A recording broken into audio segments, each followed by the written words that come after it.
জায়গায় দাঁড়িয়েছে তার মূল অবদান আমরা মনে করি যে financial soldier of the country. আমরা আমাদের ব্যাংকিং সেক্টর আমাদের কর্মচারী আধিকারিকরা সেইভাবে কাজ করছে। তাই আমরা আমাদের ডিমান্ড যে ব্যাংকিং সেক্টরে কোনো মতেই প্রাইভেটাইজেশন করা যাবে না, কর্মী নিয়োগ বাড়াতে হবে এবং আমাদের 5 days উইক যে আমাদের ডিমান্ড, এই ডিমান্ড সহ বাকি যে ডিমান্ড আমাদের ফুলফিল করতে হবে না। এবং এই ফুলফিল করার দাবিতেই আগামী এবং 24-25 মার্চ আমাদের সারা ভারতব্যাপী ব্যাংক ধর্মঘট। আমরা জানি এই দুদিন ব্যাপী ব্যাংক ধর্মঘট, তার আগে আমাদের ফোর্থ স্যাটারডে সানডে বন্ধ রয়েছে, স্ট্রাইক 4 দিনের বন্ধ থাকবে। গ্রাহক পরিষেবা কিছুটা হলো ব্যাহত হবে, এটা আমরা অস্বীকার করি না। কিন্তু কথা হচ্ছে এই যে আমরা যে পেইনটা নিচ্ছি, এই পেইনটা আমরা আশা করি জনসাধারণকে এই পেইনটা নিতে হবে। কারণ আজকে যদি ব্যাংকিং সেক্টরে যদি আজকে সারা ভারতবর্ষে যদি ব্যাংকিং সেক্টরে 50,000, 70,000, 1 লাখ ছেলে মেয়ে রিক্রুটমেন্ট হয়, তাহলে আমাদের রাজ্যেরও দেখা যাবে 200, 400, 500 ছেলে আমাদের মেয়েরা রিক্রুটমেন্ট হবে এবং সারা ভারতবর্ষে 50,000 রিক্রুটমেন্ট, সেটা বিশাল একটা ব্যাপার। তো সেই ক্ষেত্রে আমরা আশা করব ভারতবর্ষের সমস্ত জনসাধারণ, আমাদের সমস্ত গ্রাহকরা আমাদের এই পেইন, আমাদের যে যন্ত্রণা, সেই যন্ত্রণার সাথে আমাদের সাথে থাকবেন এবং আমরা সেটা বক্তব্যের আমরা এই সহযোগিতা পেয়েছি। বিশেষ করে আগরতলা শহরে এবং ত্রিপুরার যে সমস্ত মিডিয়া বন্ধুরা, আমরা বিভিন্ন সময় আমাদের দরকারে আমাদের দাবি দেওয়া পাবলিকের কাছে পৌঁছে দেওয়ার জন্য আমরা আপনাদেরকে দেখেছি। আপনারা আমাদেরকে সহযোগিতা করেছেন এবং আমাদের যে মেসেজটা পাবলিকের কাছে পৌঁছে দিতে পেরেছেন।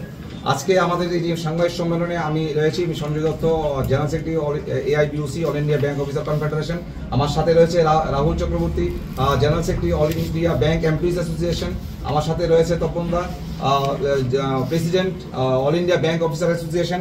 আমার সাথে রয়েছে Kankan Debbarma, president, national confederation of bank employees, এবং রয়েছে Supriya Roy, general secretary of BFI, bank employees federation of India. মূলত ইউনাইটেড ফোরাম ব্যাংক ইউনিয়ন 9টি সংগঠনের একটি আমরা থাকে। এর মধ্যে 9টি সংগঠনের মধ্যে আরও কয়েকটা 4টে সংগঠন আছে যেগুলো আমাদের এই রাজ্যে একটিভ নয়। এই 9টি সংগঠন নিয়েই আমাদের ইউনাইটেড ফোরাম।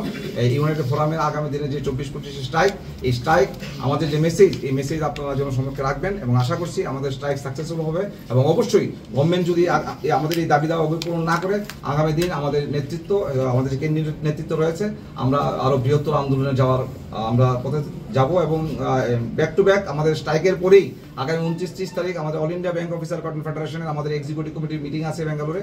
এবং এই মিটিংয়ের পর আরও হয়তো ইউএফবির মিটিং হবে এবং আরও বৃহত্তর সিদ্ধান্ত আসবে। এবং আমরা আমাদের মাঠের এই যে ময়দান, আমরা এই লড়াইয়ের ময়দান ছাড়ছি না। আমাদের যে দাবি, এই দাবি পূরণে আমাদের এখন প্রায় 7.5 লক্ষ এমপ্লয়ি অফিসাররা, কর্মীরা রয়েছেন। আমরা সবাই মাঠে আছি, আমরা কাঁধে কাঁধ মিলিয়ে আমরা দেশের স্বার্থে আমাদের ব্যাংকিং সেক্টরকে বাঁচানোর লক্ষ্যে আমরা লড়াই সংগ্রাম চালিয়ে যাব। AIBUC, AIBA, NCB